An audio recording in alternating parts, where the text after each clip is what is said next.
Baik, Assalamualaikum warahmatullahi wabarakatuh. Sebelumnya perkenalkan kami dari kelompok 8 ingin mempresentasikan hasil kerja kami yaitu Jihad Radikalisme Umat Beragama dan Islam Moderat. Sebelum itu perkenalkan saya Fauzan Ramadan dan anggota kelompok saya ada Muhammad Fatur, Nadia, Inayah, dan Yulina. Baik, selanjutnya akan dijelaskan oleh teman saya Fatur.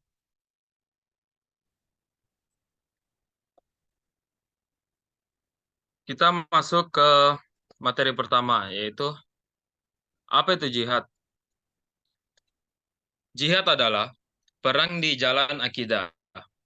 Jihad berasal dari kata jahada, yang artinya upaya sungguh-sungguh dalam mempertahankan Islam dari serangan pihak lawan dalam Kamus Al-Munawir.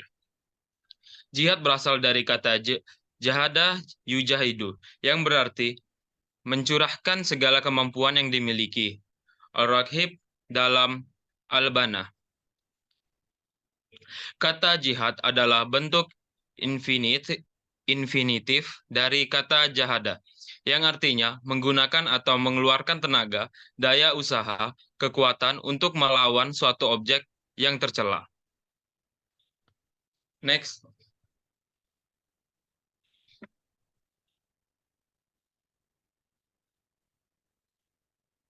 materi kedua, yaitu landasan macam jihad dan radikalisme. Landasan jihad adalah Islam terdapat dalam kitab suci Al-Quran, hadis, dan jihad dalam Al-Quran. Landasan-landasan tersebut antara lain terdapat dalam ayat-ayat sebagai berikut. Quran Surah Al-Ankabut ayat 6, Quran Surah Al-Hajj ayat 78, Quran Surah Al-Baqarah ayat 218, Quran Surah Al-Furqan ayat 52, Quran Surah Al-Hujurat ayat 15, Quran Surah At-Tahrim ayat 9, Quran Surah As-Saf ayat 11, dan Quran Surah Al-Maidah ayat 54.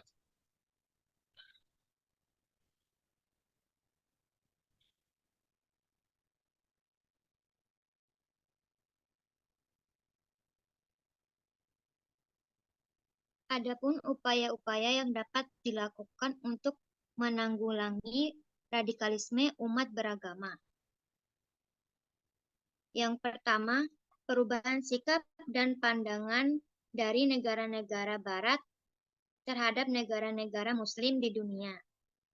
Sudah saatnya dan semestinya umat Islam di dunia tidak diposisikan sebagai lawan Barat pasca berakhirnya era Perang Dingin.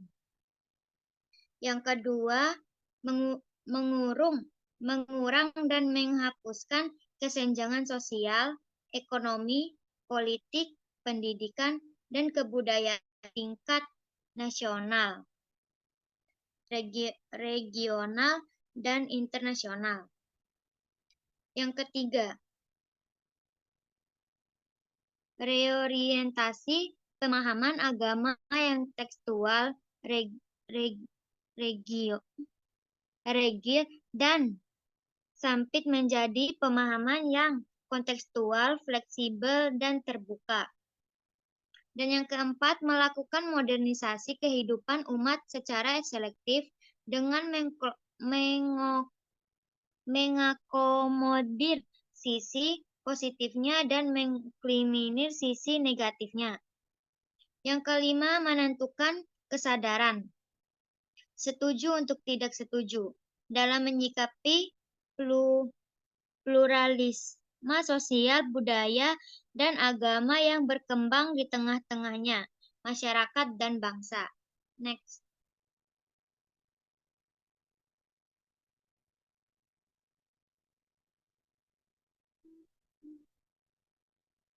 Peran penting pendidikan dalam promosi Islam modern. Yang pertama, pendidikan toleransi. Pendidikan yang menekankan nilai-nilai toleransi dan pemahaman yang lebih luas tentang agama dapat meredakan radikalisme. Yang kedua, peran guru dan lembaga pendidikan. Guru dan lembaga lembaga pendidikan memiliki tanggung jawab dalam menyampaikan nilai-nilai damai dan mendorong dialog lintas agama. Selanjutnya akan dijelaskan oleh rekan saya, Nadia.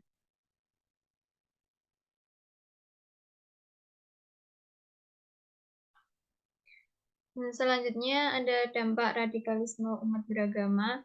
Secara umum, radikalisme umat beragama mengakibatkan terjadinya teror dan kekerasan, bahkan menimbulkan konflik dan peperangan secara horizontal dan vertikal, apalagi jika terlibat berasal dari kelompok agama yang berbeda. Sudah banyak darah yang mengalir akibat aksi radikalisme tersebut. Begitu juga korban harta benda, bahkan nyawa. Di samping itu, radikalisme melahirkan beragama penderita dan nestapa. Tidak sedikit wanita yang kehilangan suami, anak yang kehilangan orang tua, serta ribuan orang kehilangan tempat tinggal. Radikalisme umat beragama dapat memiliki dampak yang merugikan bagi masyarakat dan negara. Antara lain, ada peningkatan konflik sosial. Radikalisme umat beragama dapat menyebabkan konflik antar kelompok agama yang berpotensi memicu ketegangan dan kekerasan di masyarakat. Yang kedua, ada pemecahan persatuan dan kerukunan umat beragama. Radikalisme dapat memecah belah persatuan dan kerukunan antar umat beragama sehingga mengganggu stabilitas sosial dan politik. Yang ketiga, pengaruh negatif terhadap generasi muda. Radikalisme umat beragama dapat mempengaruhi generasi muda dengan ideologi yang ekstrim, mengarah pada penyebaran kebencian, intoleransi, dan kekerasan. Yang terakhir ada dampak ekonomi. Radikalisme juga dapat berdampak negatif terhadap perekonomian suatu negara karena menimbulkan ketidakstabilan politik dan sosial yang dapat menghambat investasi dan pertumbuhan ekonomi. Oleh karena itu, penting untuk mencegah dan menanggulangi radikalisme umat beragama melalui pendekatan yang holistik seperti pendidikan yang inklusif, dialog antar agama, pemberdayaan masyarakat, serta penegakan hukum yang tegas terhadap pelaku radikalisme. Next.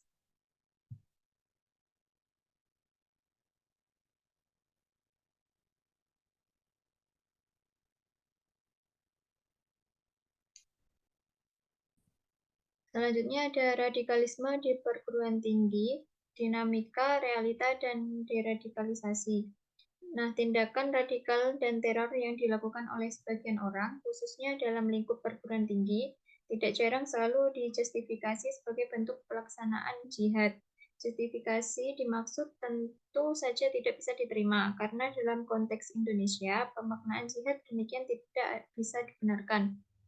Radikalisme di perguruan tinggi merupakan fenomena yang perlu mendapat perhatian serius karena perguruan tinggi merupakan tempat yang strategis untuk penyebaran ideologi radikal. Beberapa dinamika, realita, dan upaya deradikalisasi terkait radikalisme di perguruan tinggi antara lain yaitu ada dinamika radikalisme.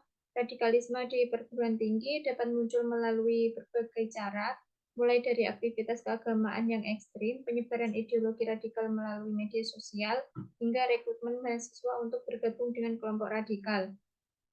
Yang kedua ada realita radikalisme. Beberapa kasus radikalisme di perguruan tinggi telah terjadi, seperti adanya mahasiswa yang terlibat dalam aksi terorisme atau menyebarkan paham radikal di lingkungan kampus. Hal ini menunjukkan bahwa radikalisme dapat merambah ke dunia pendidikan tinggi. Yang ketiga ada upaya deradikalisasi. Untuk mengatasi radikalisme di perguruan tinggi diperlukan upaya deradikalisasi yang melibatkan berbagai pihak, termasuk pihak kampus, pemerintah, dan masyarakat. Upaya deradikalisasi dapat dilakukan melalui pendekatan pencegahan, pendidikan kritis, pembinaan nilai-nilai toleransi dan pluralisme, serta monitoring terhadap aktivitas mahasiswa. Dengan kesadaran akan dinamika dan realita radikalisme di perguruan tinggi, serta upaya deradikalisasi yang tepat dan komprehensif, diharapkan dapat menciptakan lingkungan kampus yang aman, inklusif, dan menjunjung tinggi nilai-nilai keberagaman dan toleransi. Selanjutnya,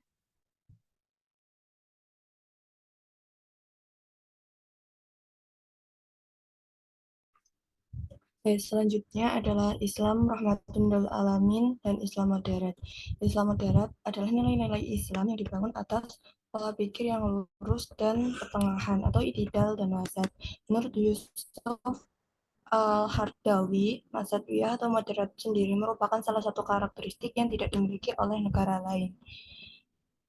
Al-Quran pada surat Al-Baqarah ayat 143 menyebutkan, dan demikianlah kami jadikan kalian sebagai umat pertengahan agar kamu menjadi saksi atas perbuatan manusia dan agar Rasul menjadi saksi atas perbuatan kamu. Pernyataan tersebut menjelaskan bahwa dalam Islam, nilai-nilai moderat atau wasatiyah adalah karakteristik yang unik dan penting. Ayat Al-Quran tersebut menggarisbawahi pentingnya umat Islam untuk menjadi umat pertengahan, yang berarti menjaga keseimbangan dalam hidup dan tindakan mereka. Ini juga menunjukkan bahwa umat Islam diharapkan menjadi saksi atas kebaikan dan keadilan di dunia.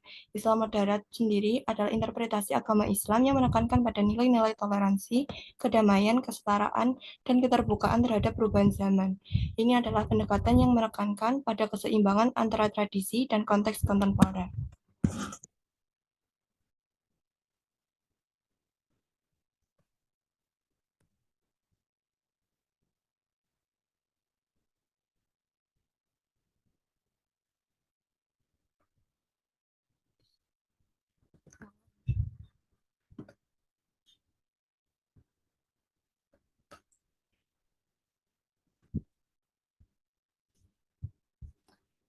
Selanjutnya adalah Islam moderat memahami perbedaan dan keragaman sebagai sesuatu yang wajar, bahkan sunatullah dan rahmah. Quraisy Shihab pada 2007 menegaskan bahwa keanekaragaman dalam kehidupan merupakan keniscayaan yang dikehendaki oleh Allah. Termasuk dalam hal ini perbedaan dan keanekaragaman pendapat dalam bidang ilmiah, bahkan keanekaragaman tanggapan menyangkut kebenaran kitab-kitab suci, penafsiran kandungannya, serta bentuk pengamalannya. Maksudnya adalah bahwa dalam Islam moderat, perbedaan dan keragaman dianggap sebagai sesuatu yang alami dan dikehendaki oleh Allah. Ini mencakup keragaman pendapat dalam ilmu pengetahuan, penafsiran kitab suci, dan cara praktik keagamaan. Hal ini menekankan pentingnya toleransi, saling pengertian, dan menghormati keragaman yang ada sebagai bagian dari ajaran agama.